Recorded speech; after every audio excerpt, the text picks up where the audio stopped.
दोस्तों, आज मैं आपके सामने बहुत दिनों बाद एक तेलुगु सस्पेंस थ्रिलर मूवी को लेकर आया हूं जिसकी IMDb रेटिंग है 8.6।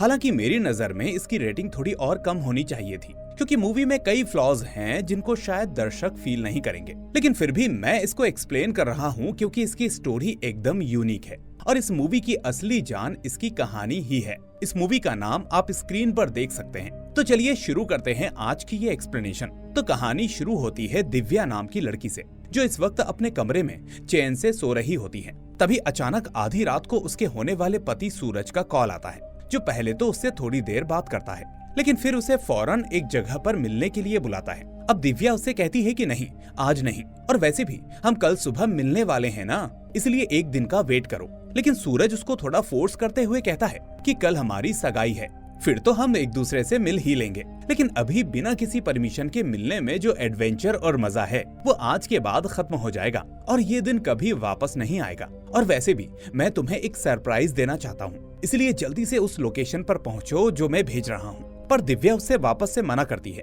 लेकिन इस बार सूरज उसे थोड़ा डराता है कि अगर तुम नहीं आओगी तो हमारे बीच का सीक्रेट तुम्हारे पिता को बता दूंगा। तो ये सुनकर दिव्या थोड़ी डर जाती है और उससे कहती है कि ठीक है, तुम लोकेशन भेजो, मैं आती हूँ। इसके बाद रात को वो उसी बताई गई जगह पर पहुंचती है, लेकिन वो देखती है कि उसके आसपास कोई नहीं होता और तभी अचानक एक गाड़ी उसके सामने आकर रुकती है, जिसमें से कुछ मास्क पहने लोग बाहर निकलते हैं और उसकी ओर बढ़ने लगते हैं। यहाँ हम नोटिस करते हैं कि वो लोग देखने में आदमी नहीं बल्कि औरत हैं, जो कि काले रंग के कपड़े और मास्क पहने हुए हैं। साथ ही उनके गले में एक जैसा ताबीज भी है, जिसको देखने से पता चल रहा था कि ये किसी कल्ट का हिस्सा है। खैर, अब उनको देखकर दिव्या काफी डर जाती है और वहाँ से भागने की कोशिश करती है, लेकिन वो सभी उसको चारों तरफ से घेर लेती हैं और आखिर में पकड़कर अपने साथ ले जाती हैं। और ये सीन यहीं पर कट हो जाता है। इसके बाद अगले सीन में हमें विजय नाम का लड़का दिखाया जाता है, जो अपने कंप्यूटर पर गेम खेलते खेलते थक गया था, इसलिए वो थोड़ा रिलैक्स करता है और इतने में उसी पोजीशन में वो सो जाता है। फिर नींद में उसे अपनी माँ की यादें आती है,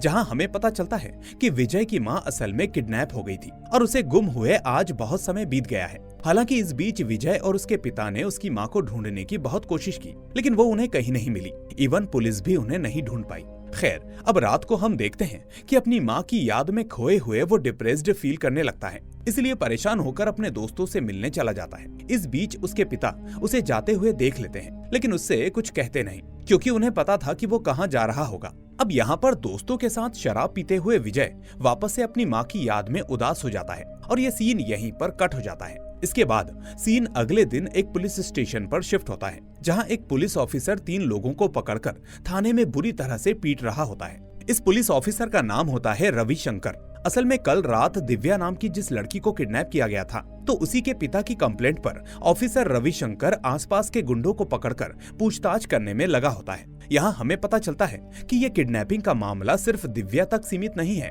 बल्कि शहर में आए दिन लोग गायब हो रहे हैं, जिसका पुलिस को कोई सुराग नहीं मिल रहा। और यही वजह है कि रविशंकर काफी फ्रस्ट्रेट हो गया है और इन तीनों को मारे जा रहा है, जिनको उसने दिव्या के केस में शक के आधार पर पकड़ा था। हालांकि बहुत देर तक मार खाने के बाद भी वो यही कहते हैं कि सर, हमने कुछ नहीं किया, हमें तो उस लड़की के बारे में कुछ भी नहीं पता कि वो कौन थी, उसका नाम क्या था, इसीलिए हमें छोड़ दीजिए। अब रविशंकर पहले तो उन्हें दवा लगाता है और फिर उनसे कहता है कि तुमने ऐसा इंस्पेक्टर कभी नहीं देखा होगा जो मारने के बाद दवा भी लगाए, इसलिए अभी वक्त है, मुझे सच बता दो कि लड़की के साथ तुमने क्या किया है और वो कहाँ है, मैं तुम्हारी सजा कम करवा दूंगा। लेकिन वो तीनों अब भी यही दोहराते हैं कि सर, हमें कुछ नहीं पता। इस तरह अब रविशंकर फिर से परेशान हो जाता है और उसे समझ नहीं आता कि आखिर इतने लोगों को कौन गायब कर रहा है, वो भी इतनी सफाई से। इसके बाद सीन एक अबैंडन्ड प्लेस पर आता है, जहां उस दिव्या को कैद करके रखा गया था। अब थोड़ी देर बाद उस कल्ट से जुड़ी हुई एक लड़की वहां आती है,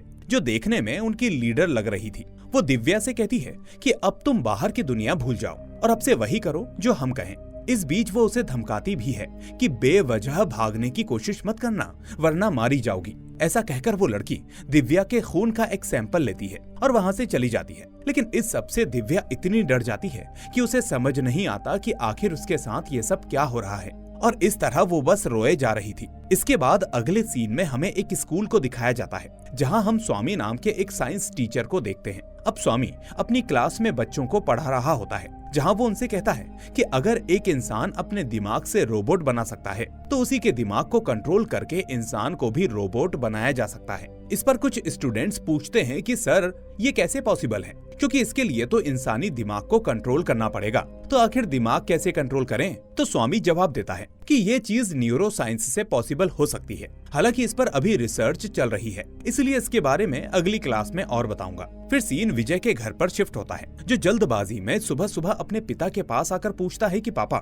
मैंने अलार्म लगाया था वो बजा क्यों नहीं? तो उसके पिता कहते हैं कि बेटा कल रात को तुम लेट आए थे, इसलिए मैंने ही वो अलार्म जानबूझकर बंद कर दिया ताकि तुम चैन से सो सको, क्योंकि वैसे भी मैं देख रहा हूँ तुम्हें ठीक से नींद नहीं आती। अब विजय पूछता है पापा अगर मेरा कोई इम्पोर्टेंट काम होता तो उसके पिता कहते हैं कि तुम्हारी सेहत से बढ़कर कोई चीज इम्पोर्टेंट नहीं है। ये सुनकर विजय कहता है पापा आप मेरा कितना ख्याल रखते हैं, अगर आप इतना ध्यान रखते हो तो माँ कितना रखती होंगी, मुझे माँ की बहुत याद आ रही है। उसके पिता कहते हैं कि बेटा अगर वो यहाँ होती तो तुम्हें ऐसे परेशान नहीं देख पाती, मैं एक पिता हूँ इसलिए तुम्हारी कंडीशन समझता हूँ कि तुम उसे कितना याद करते हो, लेकिन पता नहीं तुम्हारी माँ कहाँ है, पर फिलहाल तुम नाश्ता करो, मैंने तुम्हारे लिए डोसा बनाया है। इस तरह वो विजय को डोसा खाने को बोलते हैं, लेकिन इस बीच वो दोनों ही उदास हो जाते हैं। पर तभी अचानक विजय के पापा को हार्ट पेन होता है और वो थोड़ा अनकंफर्टेबल हो जाते हैं। वो कहते हैं मैं ठीक हूँ, लेकिन फिर भी विजय उन्हें बिना देरी किए हॉस्पिटल ले जाता है। अब हॉस्पिटल में विजय रिसेप्शनिस्ट से बात कर रहा होता है और तभी उसे एक डॉक्टर अपने केबिन में जाते हुए दिखती है।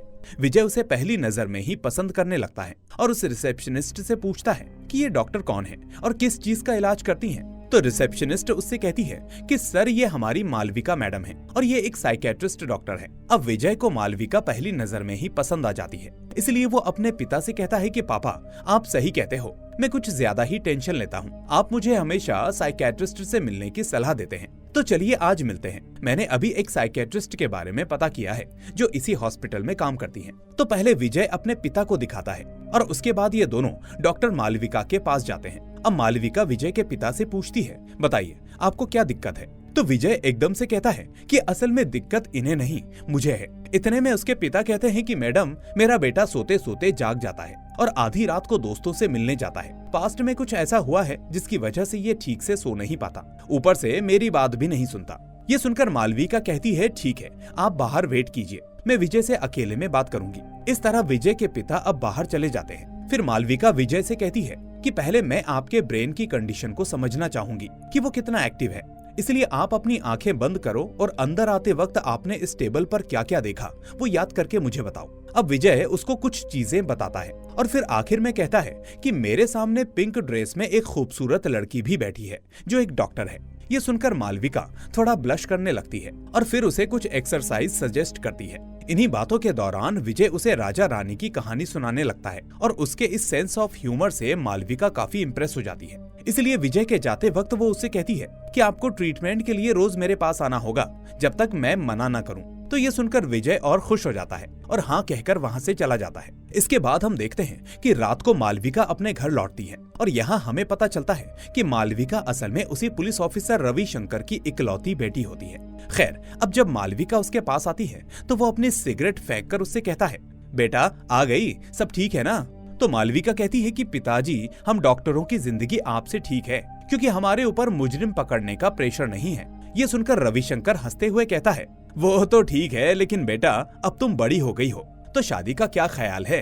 अब मालविका ये सुनकर विजय की यादों में खो जाती है और फिर रविशंकर के पूछने पर कहती है कि पिताजी मैं शादी तो करूंगी लेकिन अपनी पसंद से। तो इस पर दोनों हंसते हैं, लेकिन रविशंकर कहता है कि मैंने कब मना किया है, लेकिन फिर भी आखिरी फैसला मेरा होगा और अगर मुझे वो लड़का पसंद नहीं आया तो फिर तुम मुझे फोर्स नहीं करोगी। अब इसके बाद 2-3 दिन निकल जाते हैं लेकिन विजय ट्रीटमेंट के लिए हॉस्पिटल नहीं आता। ये देखकर अब मालविका परेशान हो जाती है क्योंकि वो उसे मन ही मन पसंद करने लगी थी। फिर आखिर में वो 3 दिन बाद विजय का पता लगाकर उसके घर पहुंचती है। अब वहाँ विजय के पिता मालविका से कहते हैं कि बेटा विजय तो किसी काम से बाहर गया है, जिस पर मालविका कहती है कि अरे उसे तो ट्रीटमेंट के लिए हॉस्पिटल आना था, इसलिए जब भी वो आए तो आप उसे हॉस्पिटल भेजिएगा, ऐसे इलाज अगर बीच में छूट जाएगा तो वो ठीक नहीं होगा। और इतना कहकर वो वहाँ से चली जाती है। फिर अगले दिन वो वापस विजय के घर पहुंचती है जहां विजय अपने टेरेस पर किसी से फोन पर बात कर रहा होता है। अब मालविका को अचानक अपने सामने देखकर वो खुश हो जाता है। फिर मालविका पूछती है आखिर तुम हॉस्पिटल क्यों नहीं आए? मैं तुम्हारा कितना इंतजार कर रही थी, और वैसे भी इलाज बीच में छोड़ना ठीक नहीं होता। तो विजय कहता है मुझे कुछ जरूरी काम था इसलिए नहीं आ पाया। अब मालविका पूछती है कि मेरी बताई हुई एक्सरसाइज कर रहे हो ना, तो वो इस पर हाँ कह देता है। इसके बाद मालविका उसे राजा रानी की कहानी आगे सुनाने को कहती है, तो विजय उस कहानी को दोहराता है, जिसके बाद ये दोनों घूमने निकल जाते हैं और इस तरह इनकी लव स्टोरी शुरू हो जाती है। इन्हीं मुलाकातों के दौरान विजय मालविका को एक कोड लैंग्वेज सिखाता है, जिससे ये दोनों प्यार जताने के लिए इस्तेमाल करेंगे। तो मालविका उसे सीखते हुए लिखने लगती है ताकि उसे वो लैंग्वेज याद रहे। इसके बाद सीन एक एक्सपेरिमेंट लैब पर शिफ्ट होता है, जहां हम उसी कल्ट से जुड़ी लेडीज को देखते हैं।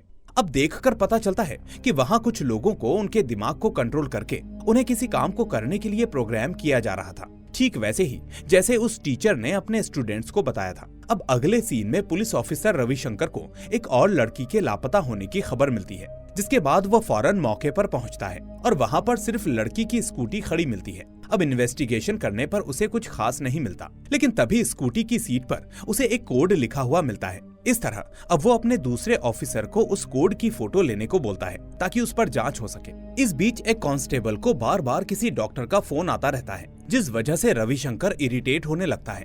अब रविशंकर के पूछने पर वो कांस्टेबल बताता है कि सर ये कोई डॉक्टर है, मुझे 90 बार बेवजह कॉल कर चुका है, कॉल कर करके इसने मुझे परेशान कर दिया है। तो रविशंकर कहता है कि ठीक है, चलो फिर पहले इसको देखते हैं। अब सीन यहाँ से उसी डॉक्टर पर शिफ्ट होता है जिसका नाम था राजेश। असल में इस राजेश का एक फंडा होता है। इसका कहना था कि 3 मिनट में ये किसी भी परेशानी को दूर कर सकता है और इसके लिए ये 3 तरह के सेशंस देता था। अब हम देखते हैं कि रविशंकर उससे एक अपॉइंटमेंट बुक करता है और उससे मिलने एक होटल पहुंचता है। वहां रविशंकर उससे मिलकर कहता है कि डॉक्टर साहब, मुझे बहुत तनाव है, महीनों से शहर में लोग लापता हो रहे हैं, लेकिन एक केस तक सॉल्व नहीं हो रहा, जिससे मेरा ब्लड प्रेशर बढ़ गया है, आप कोई उपाय दीजिए। तो राजेश कहता है कि कोई बात नहीं, तुम थोड़ा रिलैक्स रहो, ऐसे केसेस आते जाते रहते हैं, इसलिए अपने ऊपर ज्यादा लोड मत लो। तो इस तरह से वो उसे कुछ सेशंस बताने लगता है, लेकिन तभी गुस्से में रविशंकर उसे थप्पड़ मारते हुए कहता है, किसने तुम्हें डॉक्टर बनाया है? सुबह से मेरे आदमी को 90 बार कॉल कर चुके हो, वो फोन रख रहा है फिर भी किए जा रहे हो। पता है पुलिस को कितना काम होता है, कितना प्रेशर होता है। इस तरह से वो उसे डराकर और डांटकर आगे से कॉल करने के लिए मना कर देता है। फिर हमें पता चलता है कि असल में उस डॉक्टर को कोई मरीज नहीं मिलते थे, इसलिए वो ऐसे रैंडम कॉल्स किया करता था। अब दूसरे दिन हम देखते हैं कि विजय मालविका से हॉस्पिटल में मिलने आता है और फिर वो दोनों घूमने के लिए निकल जाते हैं। वहीं उसी रात को रविशंकर और उसकी टीम पेट्रोलिंग कर रही होती है और तभी रास्ते में उन्हें एक लड़की खड़ी हुई दिखाई देती है। अब रविशंकर गाड़ी रोककर उससे पूछता है कि आखिर इतनी रात को तुम यहाँ पर क्या कर रही हो? तो वो लड़की कहती है कि सर, मेरा घर पास में ही है, असल में मेरी एक दोस्त ने मुझे मिलने बुलाया था, इसलिए मैं चली आई क्योंकि उसे कुछ अर्जेंट काम था। लेकिन रविशंकर उसे डांटते हुए कहता है, एक तरफ शहर में लोग लापता हो रहे हैं और तुम्हें फिर भी रात को घूमने में डर नहीं लग रहा? चलो अब चुपचाप अपने घर चली जाओ, सुबह देखना क्या काम था तुम्हारी फ्रेंड को। तो इस तरह से वो उसे वापस जाने के लिए कहकर वहाँ से आगे बढ़ जाता है। अब थोड़ा आगे बढ़ते ही उसे 2 और लड़कियां मिलती हैं, जिनसे पूछने पर भी वो यही कहती हैं कि एक सहेली ने अर्जेंट काम से बुलाया था। तो ये सुनकर वो उन्हें भी घर जाने को कहता है। इस बीच वो सोचता है कि आखिर इन लड़कियों को एक ही तरीके से बाहर निकलने का रीजन कैसे मिला, कहीं ये कोई साजिश तो नहीं। तो ऐसा सोचकर वो जैसे ही अपने साइड मिरर में पीछे वाली लड़की को देखता है तो वो अचानक वहाँ से गायब हो गई थी। इसके बाद वो पीछे जाकर देखता है तो वहाँ धुआं ही धुआं था, जबकि उस लड़की का कोई अता पता नहीं था। अब वो और उसकी टीम उस लड़की को बहुत देर तक इधर उधर ढूंढते हैं, लेकिन ना तो उन्हें वो लड़की मिलती है और ना ही कोई सुराग। अब हमें पता चलता है कि उस लड़की को भी उसी कल्ट के लोग वहाँ से ले गए थे। अब अगले दिन पुलिस उसी जगह छानबीन करती है और इस बार उन्हें वहाँ पर एक लड़के का आईडी कार्ड मिल जाता है। इतने में वो टीचर स्वामी उस ऑफिसर से मिलकर कहता है कि सर, हमारे स्कूल में कई लड़कियां गायब हुई हैं, उनके परिवार वाले बहुत परेशान हैं, आखिर वो कब तक मिलेंगी, उनको जल्दी ढूंढिए सर।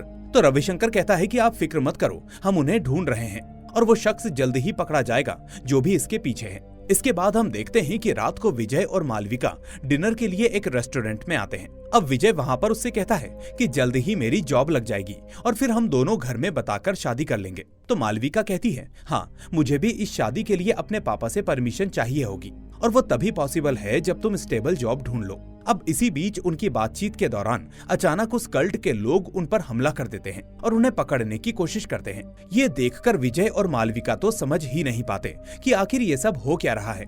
खैर, अब विजय उनसे लड़ता है और उन लोगों को बहुत मारता पीटता है और इसी बीच वो दोनों उनसे बचकर भाग जाते हैं। इसके बाद ये दोनों अब मालविका के घर पहुंचते हैं, जहां इनको वही डॉक्टर राजेश दिखता है जो विजय का पीछा करते करते वहां तक आ गया था। अब वो विजय से कहता है कि मुझे तुमसे बहुत जरूरी बात करनी है। तो विजय कहता है, लेकिन मुझे तुमसे कोई बात नहीं करनी, निकल जाओ यहाँ से।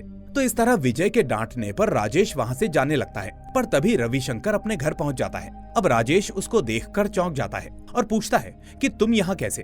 तो रविशंकर उसे देखकर डबल हैरान होकर पूछता है कि ये मेरा घर है, तो मुझे तुमसे पूछना चाहिए कि आखिर तुम यहाँ पर क्या कर रहे हो? तो राजेश उससे कहता है कि मैं अपने पेशेंट से मिलने यहाँ आया था। अब इसी बीच विजय भी नीचे आता है वहाँ से जाने के लिए, लेकिन तभी रविशंकर उसे देख लेता है और पूछता है, अब तुम कौन हो और मेरे घर में क्या कर रहे हो? तो विजय उससे झूठ बोलते हुए कहता है, कुछ नहीं सर, ये आदमी मेरा पीछा कर रहा था, इसलिए मैं यहाँ पर छुप गया था, लेकिन अब मैं चलता हूँ। और इस तरह वो चुपचाप वहाँ से निकल जाता है। खैर, अब अगली रात विजय का जन्मदिन मनाया जाता है, जहाँ सभी लोग मौजूद होते हैं और विजय काफी दिनों बाद खुश दिख रहा था, इसलिए वो लोग भी खुश थे। फिर पार्टी के बाद मालविका और विजय आपस में बात करते हैं, जहाँ मालविका उससे कहती है कि मुझे पता है आज तुम्हारा नहीं बल्कि तुम्हारी माँ का जन्मदिन है। तो ये सुनकर विजय थोड़ा भावुक होकर कहता है, हाँ तुमने सही पहचाना। वो बताता है कि मेरी माँ कुछ साल पहले लापता हो गई थी, लेकिन अब वो कहाँ है किसी को नहीं पता। हालांकि हमने उन्हें बहुत ढूंढा, लेकिन वो कहीं नहीं मिली। अब ये सुनकर मालविका उसे हौसला देती है कि सब ठीक हो जाएगा। इसके बाद रात को विजय मालविका को उसके घर छोड़ने जाता है, लेकिन तभी रविशंकर उन्हें साथ में देख लेता है। फिर जैसे ही मालविका घर के अंदर आती है तो रविशंकर उससे पूछता है कि वो लड़का कौन था जो तुम्हें छोड़ने आया था। अब ये सुनकर मालविका घबराते हुए कहती है, अब वो मेरा दोस्त है पापा, आज उसका जन्मदिन था इसलिए मुझे पार्टी के बाद ड्रॉप करने आया था। और इस तरह से वो बात को संभालकर अपने रूम में चली जाती है। लेकिन इस बीच रविशंकर को विजय का चेहरा याद आता है कि उसे उसने कहीं तो देखा था।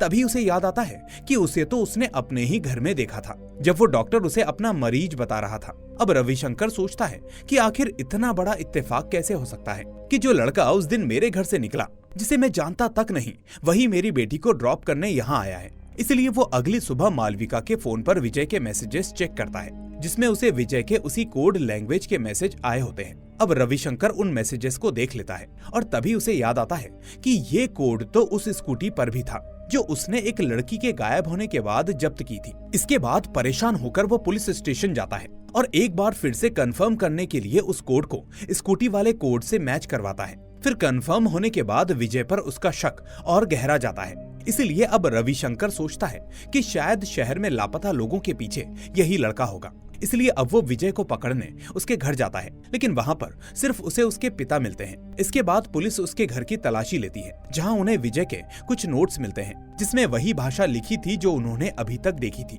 इससे उनको अब पक्का यकीन हो जाता है कि ये सब विजय ही कर रहा है। इसलिए अब रविशंकर विजय के पिता से कहता है कि आपका बेटा शहर में लोगों को किडनैप कर रहा है, अब हम जल्द उसको पकड़ लेंगे। लेकिन विजय के पिता कहते हैं कि नहीं, ऐसा नहीं हो सकता, मेरा बेटा तो बहुत सीधा है, आपको जरूर कोई गलत फहमी हुई है। इस बीच हम मेले में विजय और मालविका को देखते हैं जो साथ में घूम रहे होते हैं। तभी मालविका अचानक वॉशरूम जाती है और उसी दौरान कल्ट के लोग विजय को पकड़ने की कोशिश करते हैं। फिर उनसे विजय लड़ता है कि तभी पुलिस भी वहाँ पर पहुँच जाती है, जिसे देखकर उस कल्ट के लोग वहाँ से भाग जाते हैं। इसके बाद पुलिस विजय को पकड़ लेती है, जबकि विजय को समझ नहीं आता कि आखिर पुलिस उसके पीछे क्यों पड़ी है। उन्हें तो उन काले कपड़े वाले लोगों को पकड़ना चाहिए। इतनी देर में उस कल्ट के लोग मालविका को पकड़कर वहाँ से ले जाते हैं, जबकि पुलिस स्टेशन में विजय को बुरी तरह से टॉर्चर किया जाता है। इसके बाद पुलिस विजय से कोड लैंग्वेज के बारे में पूछती है, लेकिन विजय उनसे कहता है कि कौन सा कोड, मुझे नहीं पता, मैंने कोई कोड नहीं बनाया और ना ही किसी को किडनैप किया है। अब कुछ देर बाद विजय के पिता वकील के साथ पुलिस स्टेशन आते हैं और जमानत के पेपर्स सबमिट करते हैं, क्योंकि पुलिस के पास विजय के खिलाफ ठोस सबूत नहीं था, इसलिए उन्हें उसे छोड़ना पड़ता है। हालांकि रविशंकर विजय से कहता है, जो कोड तुमने बनाया था मेरी बेटी को मैसेज भेजने के लिए, मुझे उसकी भाषा के बारे में बताओ। तो विजय बताता है कि उसने वो कोड एक प्रोग्रामिंग से सीखा था। और इस बीच अब विजय और रविशंकर को पता चलता है कि मालविका भी गायब हो गई है, जिसके बाद वो दोनों उसे अपने तरीके से ढूंढने निकल पड़ते हैं। फिर अगले दिन पुलिस स्टेशन में एक महिला आती है और बताती है कि सर, मेरा पति कल से लापता है, जिसके बाद पुलिस रिपोर्ट लिखती है और अपनी छानबीन शुरू कर देती है। फिर अगले दिन पुलिस उसके घर जाती है, जहां ऑफिसर उससे पूछताछ करता है कि तुम्हारी शादी कैसे हुई थी। तो वो लेडी कहती है कि असल में हमारी नई नई शादी हुई थी, जिसमें सभी हमारे खिलाफ थे, लेकिन फिर भी हमारे स्कूल के टीचर स्वामी ने हमारी बहुत मदद की थी। वो सच में बहुत ही अच्छे इंसान हैं। अब दूसरी ओर हम उस कल्ट के लोगों को देखते हैं जो किसी जंगल के एक सुनसान इलाके में अजीब सा बेस बना रहे होते हैं। और यहाँ पर एक बड़ा ट्विस्ट आता है, जहाँ हम देखते हैं कि टीचर स्वामी ही इन किडनैपिंग का असली मास्टरमाइंड है। वो ही सभी लोगों के दिमाग को कंट्रोल करके उन पर प्रयोग कर रहा है, और वो अपनी माँ को देवी मानकर उनकी पूजा करता है और लोगों को उसका भक्त बनाना चाहता है। लेकिन जो लोग उसकी बात नहीं मानते तो उन्हें वहीं पर मार दिया जाता है। फिर हम देखते हैं कि स्वामी एक कमरे में जाता है, जहां उसने अपनी मृत माँ की बॉडी प्रिजर्व की हुई थी। अब वो उसे देखकर रोते हुए कहता है कि माँ, आप मुझे इतनी जल्दी छोड़कर क्यों चली गई। वहीं अब हमें उस बेस के अंदर मालविका दिखती है, जो कि वहां पर कैद करके रखी गई थी।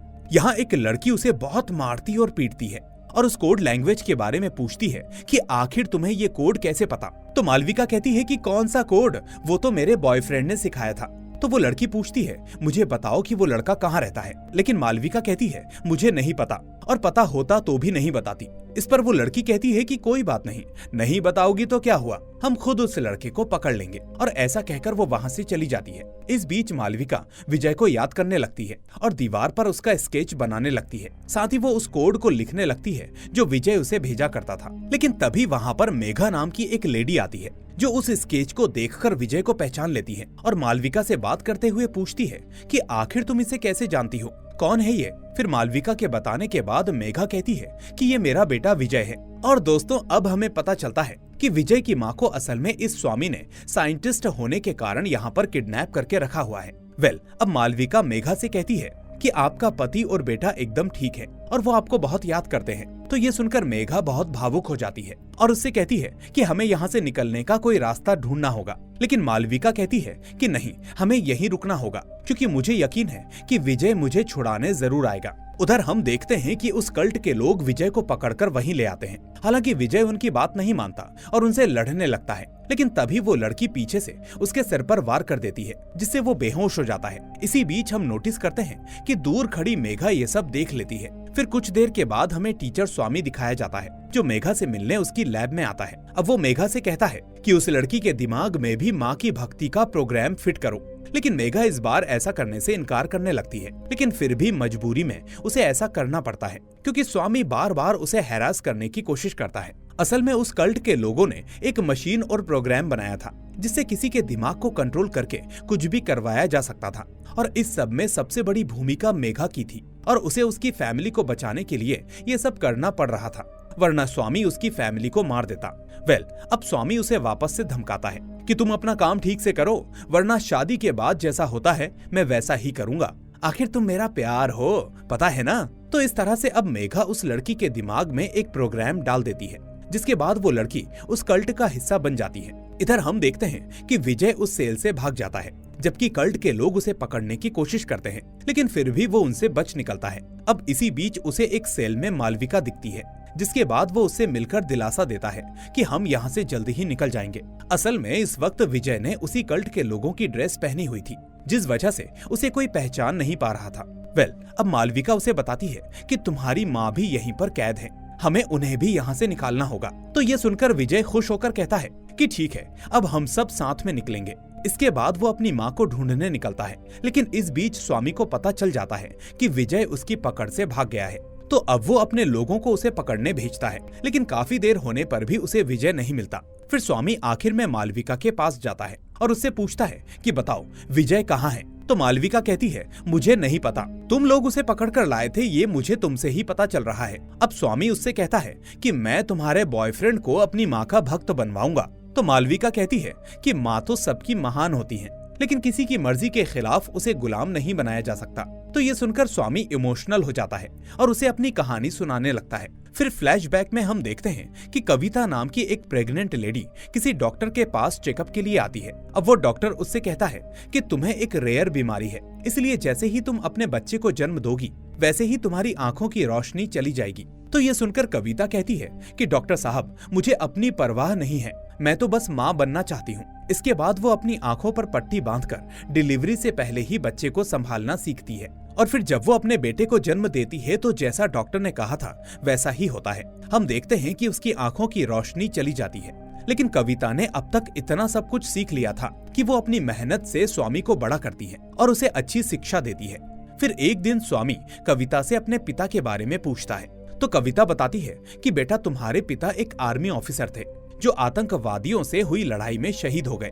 फिर समय बीतता जाता है और स्वामी साइंस टीचर और एक साइंटिस्ट बन जाता है। फिर हम मेघा को देखते हैं जो उसकी दोस्त और खुद भी एक साइंटिस्ट होती है। इसके बाद वो दोनों एक दूसरे से प्यार करने लगते हैं और इसी बीच एक दिन स्वामी मेघा को अपनी माँ से मिलवाने अपने घर लेकर जाता है। अब मेघा जैसे ही देखती है कि कविता अंधी है तो वो परेशान होकर वहाँ से बाहर चली जाती है। ये देखकर स्वामी हैरान होकर पूछता है कि क्या हुआ, आखिर तुम चली कैसे आई? तो मेघा कहती है कि मुझे लगा तुम्हारी फैमिली अच्छी होगी, लेकिन तुम्हारी माँ तो अंधी है। शादी के बाद माँ, तुम और बच्चे, आखिर ये सब मैं कैसे संभालूंगी? अभी तो मुझे मेरा करियर बनाना है। तो ये सुनकर अंदर खड़ी कविता बहुत दुखी हो जाती है, जबकि मेघा बाहर से चली जाती है। खैर, अब ऐसे करके कुछ दिन गुजर जाते हैं और कविता देखती है कि स्वामी मेघा की याद में बहुत उदास है और वो ठीक से ना तो काम कर रहा है, ना सो रहा है और ना ही खाना खा रहा है। इसलिए एक दिन कविता स्वामी से कहती है कि बेटा, तुम रो मत, एक काम करो, मेघा को मेरा फोटो दिखाओ और उसे बताओ कि ये बीमारी मुझे बाद में हुई है, इसलिए शायद वो मान जाए। लेकिन फिर हम देखते हैं कि जब स्वामी वो फोटो लेकर मेघा से मिलने जाता है तो तब तक उसकी शादी हो चुकी होती है। अब शादी में मौजूद लोग उसे वहाँ से भगा देते हैं, जबकि मेघा चुपचाप खड़े खड़े ये सब देखती रहती है। इसके बाद जब स्वामी गुस्से में अपने घर लौटता है तो वो देखता है कि उसकी माँ अब मर चुकी होती है। असल में कविता ने अपनी इच्छा शक्ति से अपने प्राण त्याग दिए थे ताकि मेघा और स्वामी एक साथ रह सकें और उन्हें इसका बोझ ना उठाना पड़े। लेकिन माँ के मरने का सदमा सहन ना कर पाने की वजह से वो अब बदले की आग में जलने लगता है। इसके बाद जिन्होंने भी उसकी माँ का अंधापन देखकर उसे ताना मारा था, वो उनसे बदला लेने के लिए लोगों को पकड़कर एक दिमाग कंट्रोल करने की मशीन बनाता है, जिसमें वो सफल भी हो जाता है। अब क्योंकि मेघा भी एक वैज्ञानिक थी और वो भी इस चीज को समझती थी, इसलिए वो उसे धमकाकर उससे भी इस मशीन पर काम करवाता है ताकि वो लोगों के दिमाग पर मास्टरी हासिल कर सके। अब अगले दिन स्वामी अपनी माँ के बड़े पुतले के सामने सभी को बुलाता है, जिसके बाद हम मास्क और काले कपड़े पहने विजय को भी देखते हैं जो ये सब देख रहा होता है। इसके बाद वो स्वामी मेघा की आंख पर पट्टी बांधकर उसके हाथ में चाकू थमाकर कहता है कि जाओ और अपने बेटे को मार दो, वो इन्हीं लोगों के बीच में छुपा हुआ है। इस तरह अब स्वामी खुद भी रैंडम लोगों को मारने लगता है, लेकिन ये सब देखकर विजय खुद उसके सामने आ जाता है। अब वो लोग उसे पकड़ने की कोशिश करते हैं, जिसके बाद सभी के बीच जोरदार लड़ाई शुरू हो जाती है। अब स्वामी काफी ताकतवर होता है, जिस वजह से वो विजय को बुरी तरह से पीटता है। फिर खून बहने की वजह से विजय बेहोश हो जाता है, लेकिन तभी मेघा उसे हिम्मत देती है और लड़ने को कहती है। इसके बाद विजय उठकर आखिर में स्वामी से लड़ता है और उसे मार देता है। लेकिन इस बीच वहाँ के लोग जिनके दिमाग में वो प्रोग्रामिंग थी, वो उन्हें मारने दौड़ते हैं। अब मेघा को याद आता है कि स्वामी की माँ के बक्से में एक डिवाइस थी जिससे वो प्रोग्राम डीएक्टिवेट हो सकता था। इसलिए अब मेघा फौरन उस डिवाइस को निकालकर मशीन में फिट करती है और उस प्रोग्राम को बंद कर देती है, जिसके बाद सभी लोग होश में आ जाते हैं और सभी को बचा लिया जाता है। और इसी के साथ ये कहानी यहीं पर खत्म हो जाती है। अब दोस्तों, देखा जाए तो ये कहानी कई मामले में अधूरी थी। रविशंकर का इस मामले में कोई खास रोल नहीं दिखता, जबकि पुलिस को यहाँ होना चाहिए था। ऊपर से इन लोगों की लव स्टोरी भी फीकी फीकी लगती है। हालांकि स्क्रिप्ट में दम था, लेकिन शायद उसको बॉलीवुड स्टाइल में बनाने के चक्कर में मूवी का असर काफी कम हो गया। आपको क्या लगता है कि क्या मेरा मानना सही है? मुझे कमेंट में जरूर बताइए। साथ ही इस वीडियो को लाइक करके अपने दोस्तों के साथ शेयर कर दीजिए। लेकिन अगर आप नए हैं तो चैनल को सब्सक्राइब करके नोटिफिकेशन बेल को भी दबा दीजिए ताकि कोई भी वीडियो आपसे मिस ना हो। अब मैं आपसे मिलूंगा अगली ऐसी ही मूवी के साथ। Till then, take care and thanks for watching.